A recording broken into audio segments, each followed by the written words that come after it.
Indraindray isika olom-pirenena variana matoritory nefa be dia be ny zavatra tsy mety mandeha, be dia be ny tsirariny.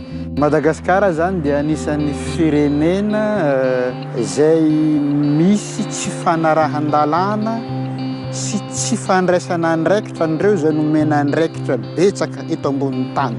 Maro ny vahoaka malagasy izay manana tahotra rehefa hoe hiatrika amin'ny fitondram-panjakana, indrindra rehefa hitondra raharaha momba ny fitondram-panjakana eny amin'ny fitsarana.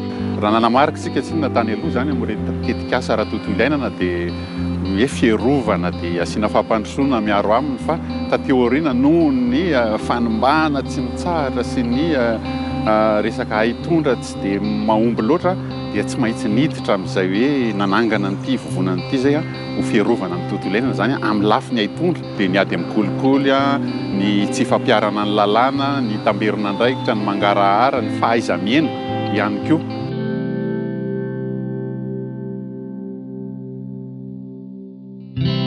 Vitsy ny olona zany manana fahafahana afaka mitondra raharaha eny amin'ny fitsarana. Eo ihany koa ny fahaverezan'ny fahatokisan'ny olom-pirenena malagasy mitondra ny raharaha eny amin'ny fitsarana noho ny fisian'ny kolikoly sy ny fitiavan-kely zany. Dia izay no mahatonga anay zany miantsehatra manokana eo amin'ny fametrahana an'io mangarahara ny fahafahana mahazo atotam-baovao sy atotam-pahalalana io ary indrindrandrindra ny fanamafisan'orona zany ny fahaiza-manao ny Fiarahamonim-pirenena. Gabo raraka loatra zany ny fitantanana ny arenan'i Madagasikara izay tokony ho hoan'ny sarababem-bahoaka lasa hoan'ny olona vitsy izay tsy manara-dalàna akory.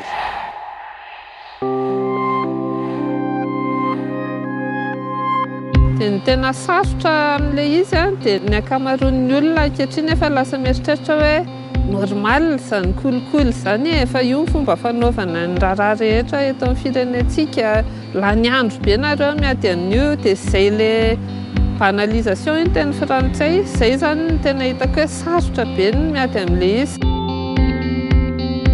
Eda be ny hoe nitsangana kolikoly mety miseho zany eny amin'ny tobim-pahasalamana eny dia tao anatin'izay mihitsy izay rehefa nanao fanajajiana tany amin'ny olam-panatona ny tobim-pahasalamana fa ihany koa ireo mpiasan'ny fahasalamana dia namoaka ity tetikasa atao hoe transparence et redevabilité pour un accès amélioré à la santé ity izay hoe mangarahara sy tamberin'andraikitra izay eo anivon'ireo tobim-pahasalamana sahan'ny fanjakana.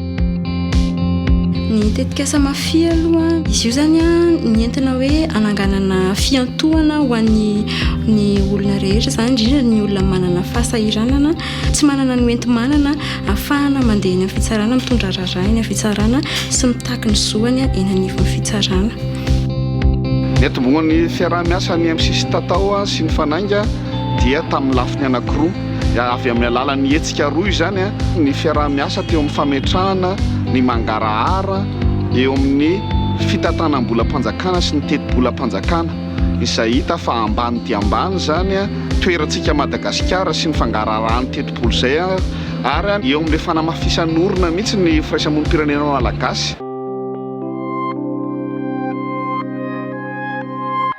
Dia izay ilay tanjona zany hoe andaontsika miara-miady amin'io dia rehefa fongotra ny kolikoly metsara ny fiainantsika rehetrarehetra. Fa amin'izao fotoana izao mantsy olona vitsy dia vitsy ihany ny tena memanan-karena noho io kolikoly io fitsika rehetra zany sady mamoaka paosy ireo mazoto mpanao kolikoly ny mbola memahantra ihany koa dia voadobila zany ka tsy aloha hoe fongarina ilay izy.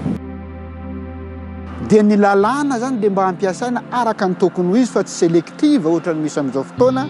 Tanke mbola tsy mipetraka izay dia sarotra dia sarotra no hijanona ninona karazana fampitahorana mety misy eto Madagasikara. Ny fanjakana zany amin'ny ankapobeny ny fitondram-panjakana mila indrindrindra n'ilay fahaiza-miaina, ilay hoe réceptivité satria ny ahitaka rehetrarehetra ataonay tompo dia mianga amina tahirin-kevitra amin'ny tombony ary fatany zany. Tsy tokony hidina ny fahalalan'ny olom-pirenena aneho hevitra zany satria io no antoka anankiray tena mampifototra ny demokrasia eo anivon'ny firenena, demokrasia farimbolana sy fampandrosoana, ny farimbolana tsy manilika ny hafa izany.